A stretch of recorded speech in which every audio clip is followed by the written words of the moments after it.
Well, I know a lot of people who would never do something like this.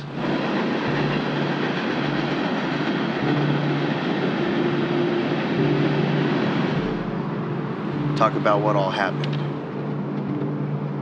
Well, it was the night of the first big outbreak in my city. And I'd heard rumors of all the illnesses around the country, but like most people, I didn't think much of it. I mean, what are the odds of it happening to me, right? Well, that night, I'm not sure what happened exactly. All of a sudden, we had 5 calls at once. So we saddled up and hit the road. We get to the first victim, some domestic dispute, they said. Wife had attacked the husband, scratched and bitten him several times. He told us he locked her in the house. And she was dead at this point, correct? Right, although we didn't know it at the time.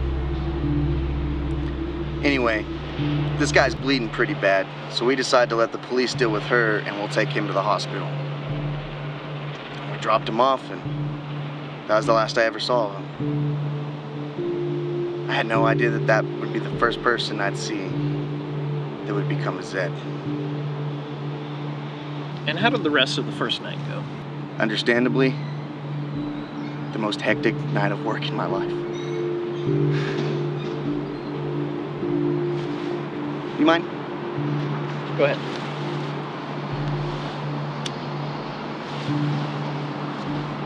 We kept at our jobs. We had about 6 or 7 more calls. There was only one that turned out not to be a bite. I think I remember after the 4th, I started to realize that something was wrong. But I wasn't at liberty to just ignore my job. I wish I had.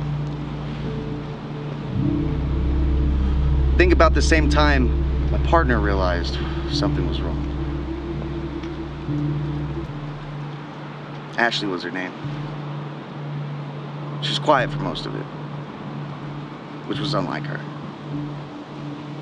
I think that's what scared me the most. She was always the one who would try to lift spirits when things went bad at the job.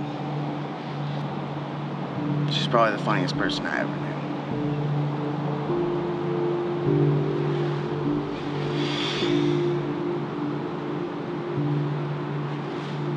Time bombs. That's what they were. I realized we were ferrying time bombs into hospitals all over the city. These people were bitten, and we were putting them in close quarters with other people, each as unsuspecting as my partner and I. That thought kept me up most nights. How many people am I indirectly involved in killing? How many died because of the patients I brought in?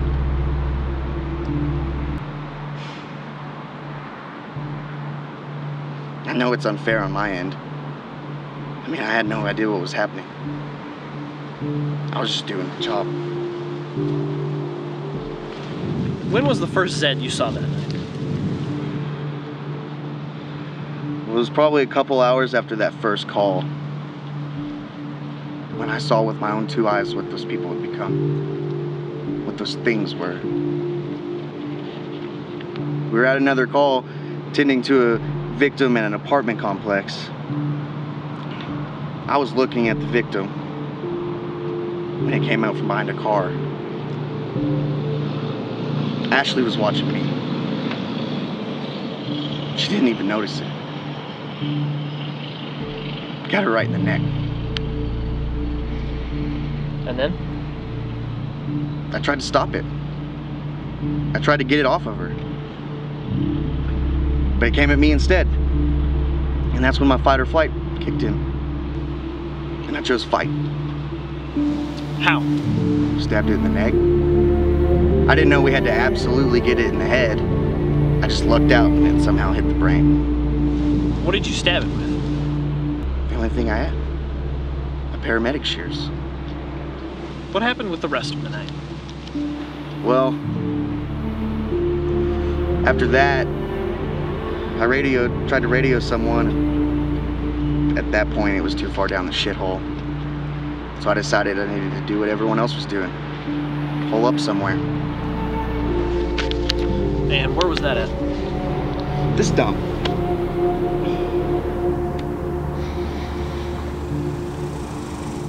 So what did you do for food?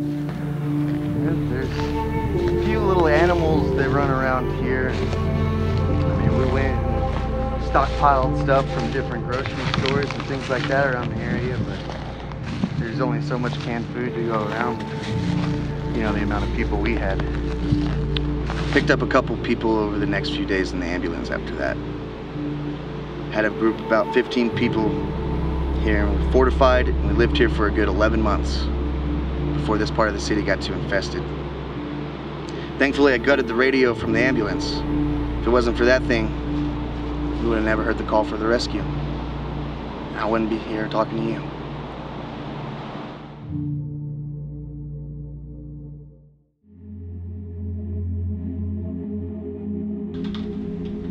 Well, I started my day like I did any during that time.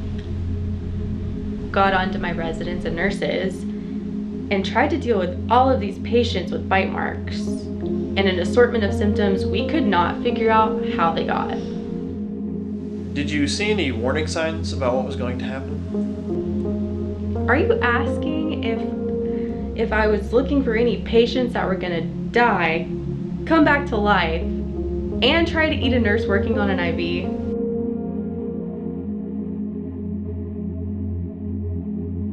We had no warning of any of this.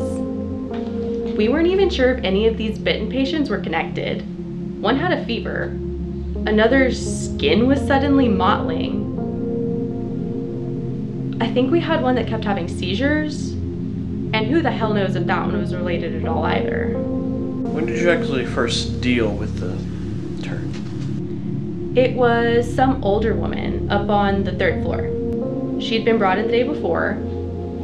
Bite marks she got when she was in the woods hiking. She said she got it trying to help a junkie that was laying on the side of the trail. But of course, we all know what that turned out to be. She coded suddenly and no one was expecting it. We brought in a crash cart and it was too late. We called the time of death and moved her to the morgue. On the way down, however, she came back in the elevator. Absolutely scared the piss out of the worker moving her, I'm sure.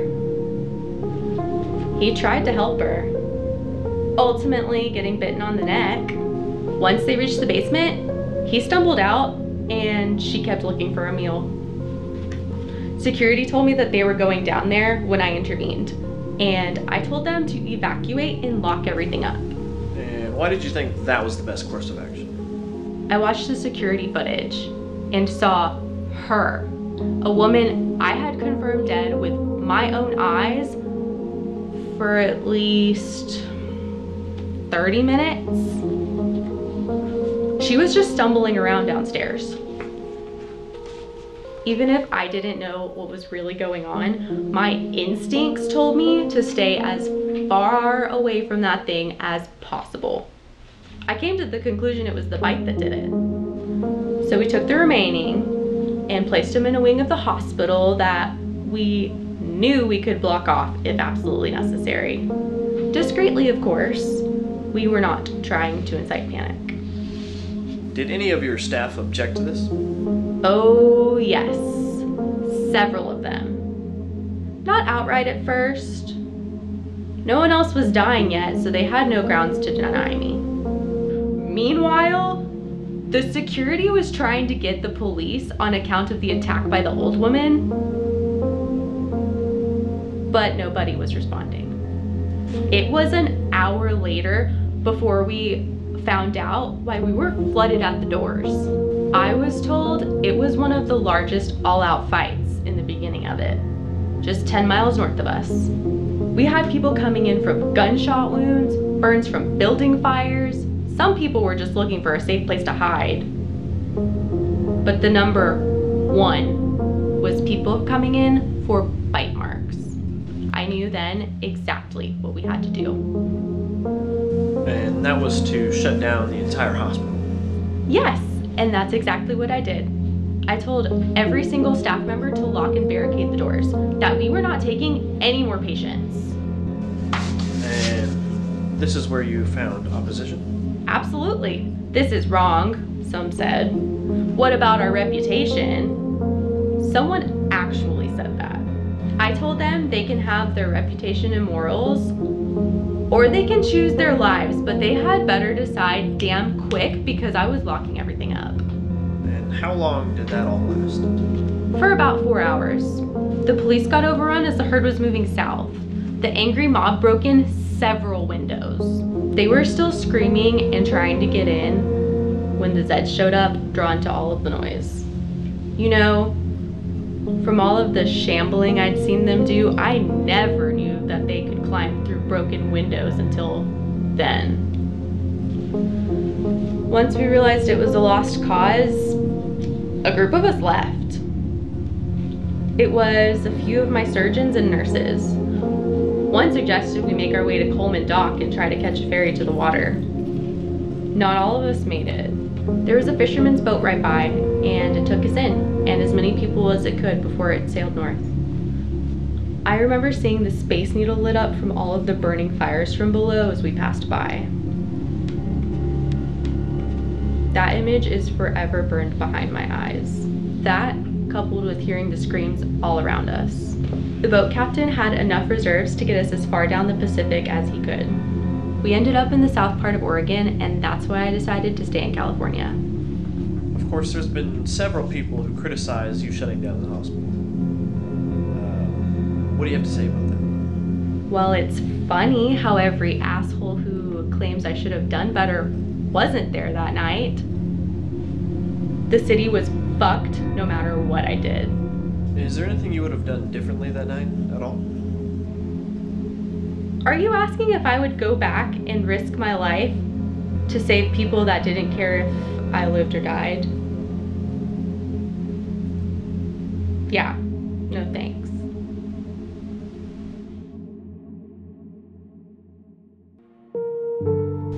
He was amazing. He liked to have fun and he was always really funny.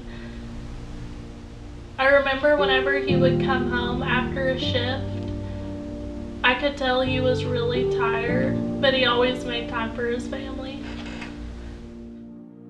My name is Madison Brown. My dad's name was Raymond Brown.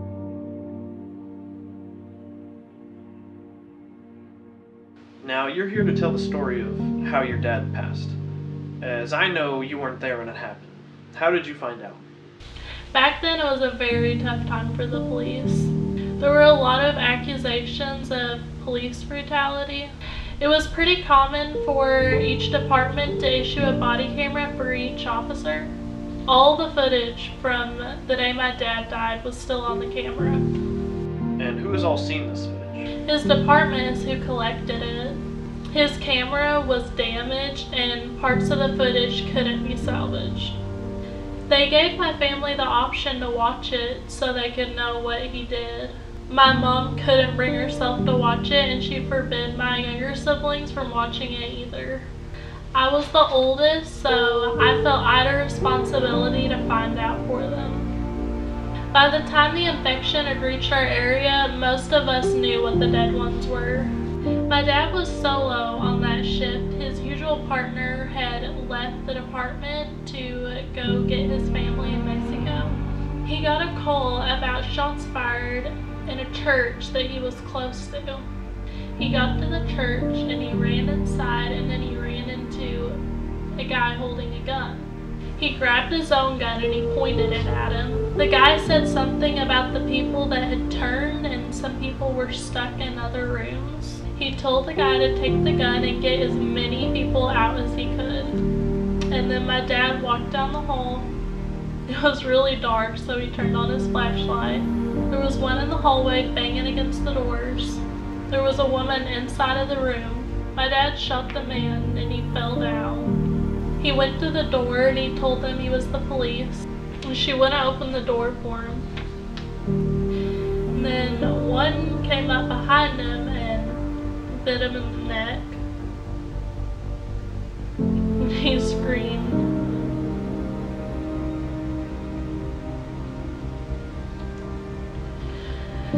Madison, we can stop now if you'd like to. No, it's okay. I need to do this. They all came at him and it was too dark. I couldn't tell how many were in there. I don't think he could either. But you could hear them and they sounded so hungry.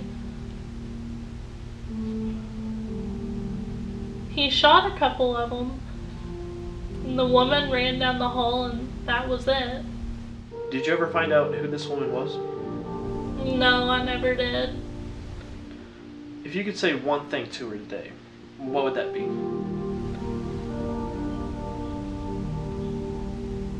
I would just hope that she did something good for someone else. It was so easy for people to be mean. I would want his sacrifice to be worth something. We've all lost a lot in the past 8 years.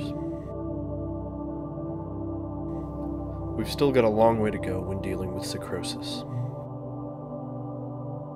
But I believe that what we've suffered through in the past will make us more unified for the future.